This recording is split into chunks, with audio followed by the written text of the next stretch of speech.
At least for today. Good morning. Good morning. Welcome to Carpool Conversations with Deb and Liz.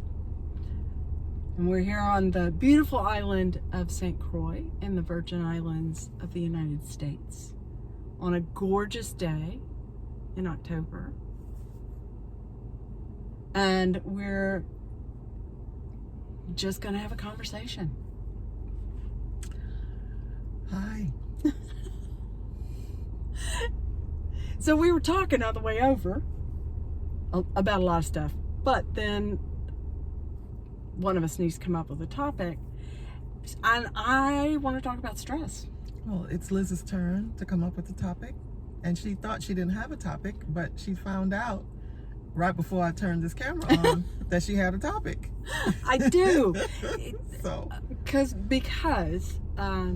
stress is, everyone has them, stressors, and they pile on, or can pile on if you let them, because you're going to have stressors. And so I thought maybe just talking about ways in which we can work to reduce our stress, but then the ones that are going to happen regardless, how do we let go of that for our own physical and mental well-being? Well, we're always going to have stress, and we're always going to have reactions or responses to stress, I believe. It is in changing how we respond to it that helps us to feel healthier and to not have it sort of take over, have the effects of it take over our living, breathing, doing, not doing. So it's the response to it. It's going to be there, but it's how you people want to say, I'm so stressed, but it's not the stress that is distressing. It's your reaction to it. Yeah, it's what happens in your body, in your mind, because of whatever the situation is that brings about the stress. So I have a bad day. What was bad about the day? I had deadlines to meet. I didn't get the support that I needed. I didn't finish the thing that I thought I was going to finish. Instead, I worked on other things, and as the day goes by, I start to feel more and more anxious, angry, resentful, exhausted. And so the stress was me not doing the thing that I had pledged to do. But the anger, the resentment, the exhaustion, the anxiety is what is making me feel bad, not more so than the thing that I didn't do. Yes. And Does that make sense? Absolutely. And we get and I also, we get caught in the anger, the frustration, etc., and it affects us mentally. And it's really easy. I like to refer to it like sort of circling the drain, and I've done it recently. Kind of like, I'm in it, I deserve to be in it, so I'm gonna just that part, yeah, because it's as if I'm taking it out on myself for not being more of a machine, because things are going to happen. We plan, God laughs, right? So I planned to have this done and to have the time to do it and to have everybody else who was involved in it getting done give me what I needed and me respond to them in the way that I needed to, so that everything could be in place. And then what happened? Life was lifing. Yep. And I didn't do, they didn't do, we didn't do, it didn't happen the way that I wanted it to. Yep. you know, and for that, that's my fault. There's got to be a blame there. It couldn't just be that life just lifed, and I couldn't, you know, and that has me circling the drain, as Liz says, and just piling on the negativity onto myself. I was just gonna say, it's almost like it in some ways piling on the abuse. Wow. I know.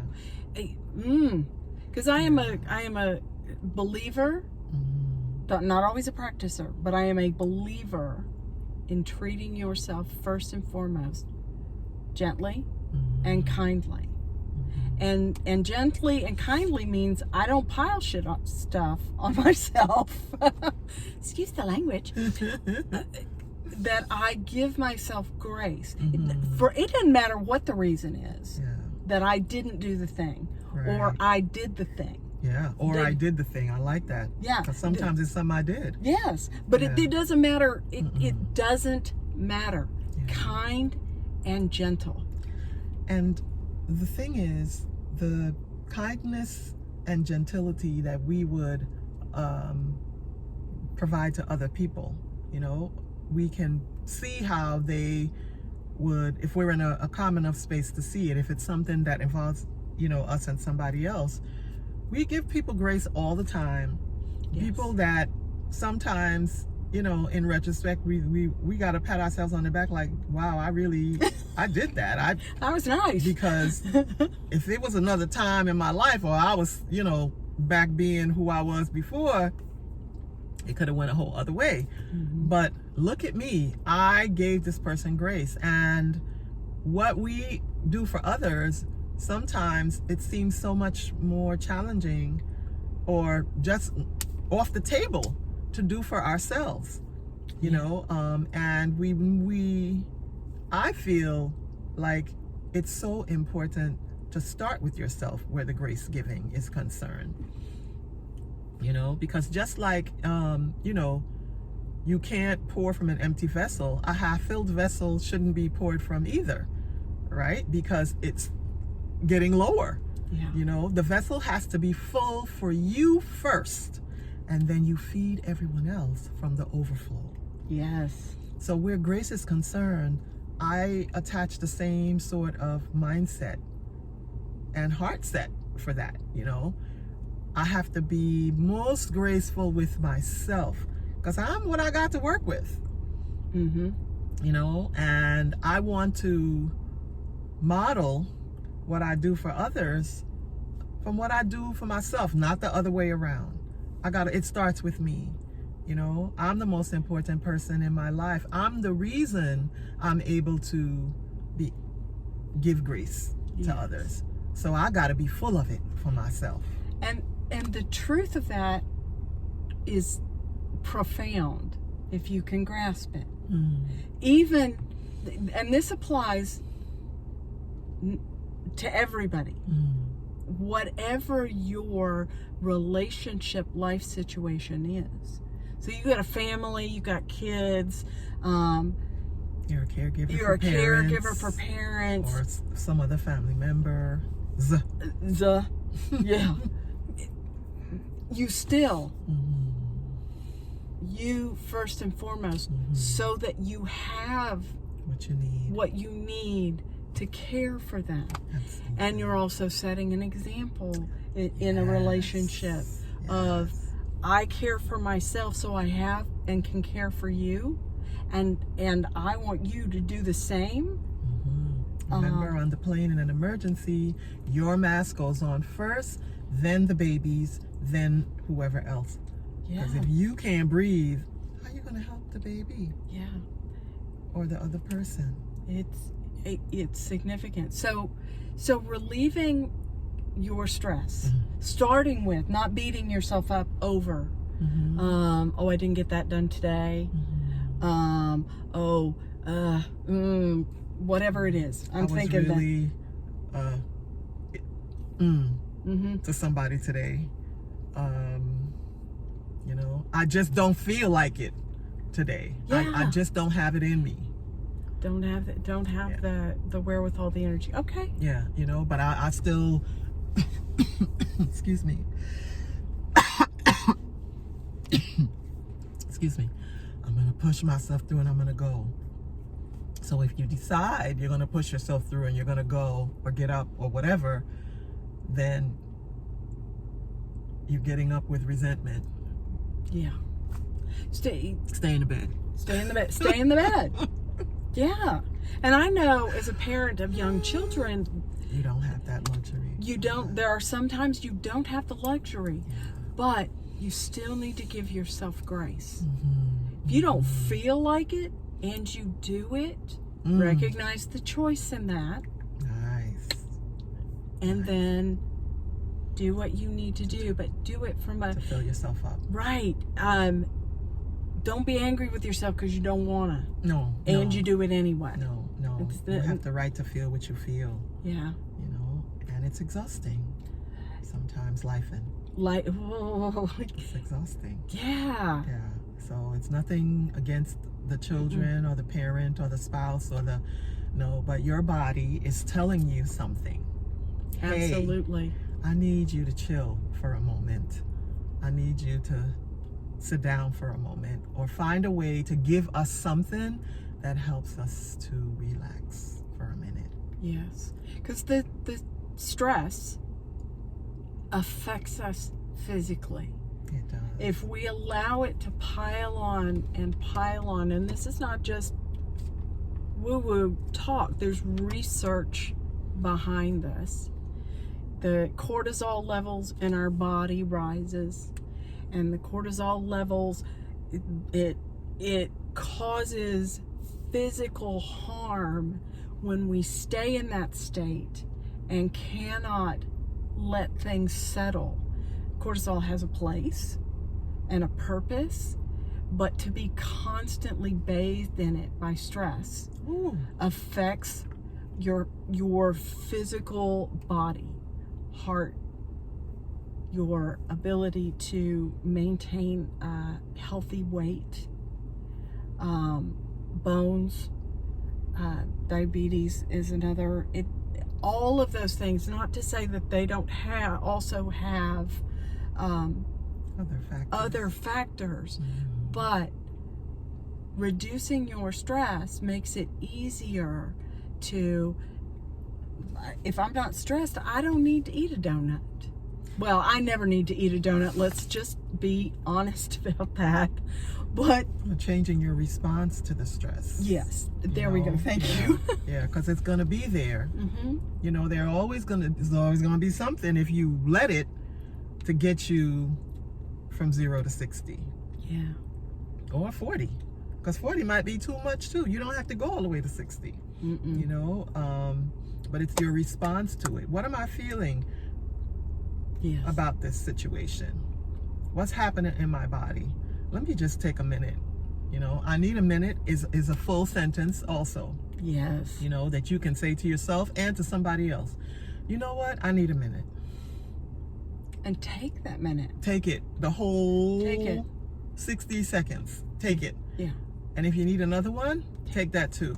You know, check in on your breathing, your heart rate, the anger that you feel building, you know, because you can see that mental speedometer, is that odometer, whichever the thing is that says you're going from 0 to 60. Speedometer. I was like, look at it. Yes. Tap into it. Where am I going with this? You know, and what is it doing to me? And before you think about what you're doing to somebody else, what is this doing to me and for me? And do I need to do all of that? All of that. Because you may need to do the thing, but all of that, the rah-rah doesn't have to be. You do not need to do. You might not need that, you know. And your blood pressure is way more important than your popping off. Yeah. And then think about, you know, so once you recognize that you are in that place, take a breath, acknowledge the place. Don't deny it. Yeah, it's not beating up on yourself. And then acknowledge. This is where I am. I am so bleeping pissed off right now. Yeah. It's okay. Okay, I am pissed off. What do I need? I was going to say, what do I need to do? No, what do I need? What do I need? Okay, so let's go with that for a minute. No, I like that. So the difference between what do I need to do and what do I need? I know. What's important about that? Sounds like just a subtle. It does. But it's key. Nice, Liz. Nice. What do I need? And what I need may be fresh air, or I need to share this with somebody. I need. So the difference between what do I need and what do I need to do is what? What do I need? Oh man, Oof. Do you see what I'm saying? I know. What do I need to do will come from what I need. Nice. I need comfort. So what do I need to do to get the comfort? So tapping into what's going on emotionally or I don't know, psychologically. Yeah. Sort of drives the action. Yes. But you need to be sort of more tapped into what's going on. What I think so. What is that going to translate to? Well, because if you go with what I need to do first without actually examining what is the benefit of it for you, or right? What inside you are you trying to meet? Yeah. Something from the inside before you take it externally. Yes. Because when asking those questions, the what I need to do can often be something drastic that isn't in the spur of the moment. It's not going to meet the need that you have. So it could be coming from the anger as opposed to the cause. Right. I need to tell them off. Really? Right. Is that so it's the cause of the anger that you want to focus on more so than the reaction. Yeah. Yeah. You understand? Because I feel like it's so important in self-awareness. Yes. Because anger comes from someplace. It's a necessary function in our lives. Yes. But it's how we demonstrate it that can be not helpful. It's not helpful. And you might feel in the moment, but gosh, it just brings up more stuff that you still haven't dealt with. Right. And anger is one of those, I refer to it. It is a, oh man, now I forgot. It is a actual secondary thing. That's not the word I want. It's not the root. It's not the root. Yeah. Anger is a protective emotion. If I get angry and show anger, you're going to leave me alone. Or I'm hoping you'll leave me alone. Or I don't have to deal with what's really bothering me. Yes. And that's another place to go. I am so angry. Yeah, I'll deal with you. What? And then I don't have to dig. What's going on underneath the anger? Am I hungry? That's it, Hangry. Am I tired? Hangry is a thing, y'all. It's real. But am I embarrassed? Am I feeling dismissed? Am I lonely? Am I depressed? Yeah, because I believe it. I've read. I can't remember who the expert is. Forgive me. That anger, depression is anger turned inward. Yes, I've heard that also. I think I agree with it on some levels too. Oh yeah. Yeah. Because it doesn't feel. It's not an at-rest place within you. There's turmoil with depression. Oh yeah. Even with the numbness, there's still turmoil. Yeah. And if you're numb, you've just pushed it deeper, which is actually more dangerous. There you go. So it's a hidden thing. It's a hidden thing. So when you feel stressed, what's stressing me? What do I need? Then what can I do to reduce this stress? How can I change my response to it? Yeah. Because for me, that is deeper. It is deeper. You know, how can I do something that's going to make me feel better, and that it's not dangerous to me? Something that has good all around it. Yeah. Not just, okay, I'm angry, I'm going to take it out on something or somebody, and then I'll feel better. Because look at that for real. Look at it and see if that's true. And Are you really feeling better? Yeah. Does it last? Is it lasting feeling better also? Yeah. I have actually, there've been a couple of articles recently talking about venting, because people and they just vent. I see that all over the place now. Venting is trending. And it's not necessarily healthy. Well, to me, it's kind of like you just eat the crust of a piece of pie, and then you leave all the good stuff, the other good stuff, sitting on the plate. Yeah. Or you vent, but are you letting go? That's another piece. When you talk about your stress. Yeah. How do you define venting anyway? Yeah. I usually think of it as just me bitching about, and I'm good at it. I am good at it. Yeah. So take a breath. Yeah. So vent. Nobody's saying not to vent, which means in my definition of venting is something is bothering me in the inside and I want to let it out because there's more room out than in. However, that's not the end of it. Yeah. I don't just, vomit it out there and then I just leave it, because I'm still feeling something about it. So I need something to go along with the vent. I need that whole slice of pie. Yeah. I need my feelings around what I'm venting about. If there's a solution that's needed, I need some thought around that. I need what is really making me feel bad about the whole situation. I need all the little ingredients that go into making this venting session not just that word vomit. Yeah. So yeah, take a breath, take a walk.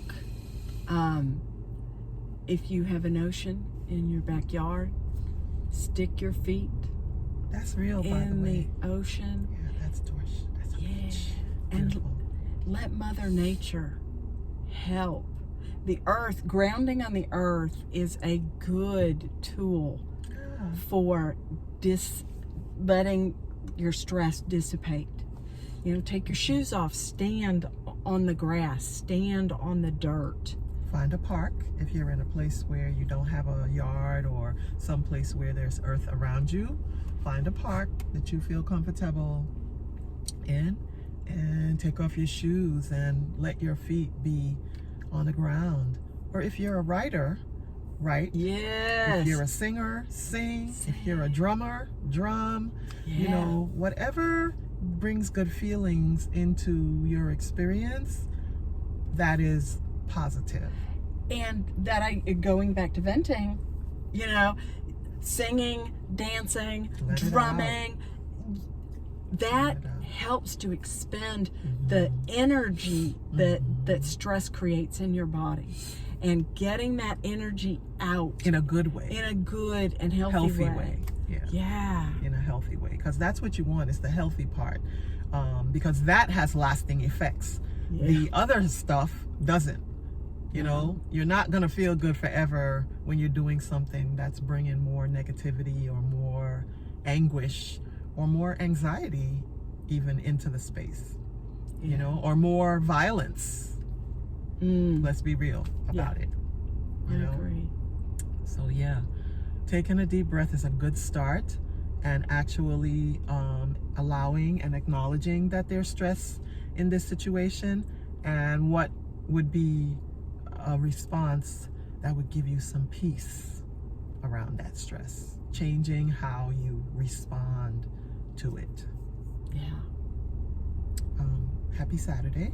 Yes, may you have a low stress weekend and better response to stress. And then Monday we celebrate Indigenous Persons Day, and here we celebrate Puerto Rican Virgin Islands Friendship Day, which is in our little nation, a national holiday. We have the day off on Monday for Puerto Rican Friendship Day.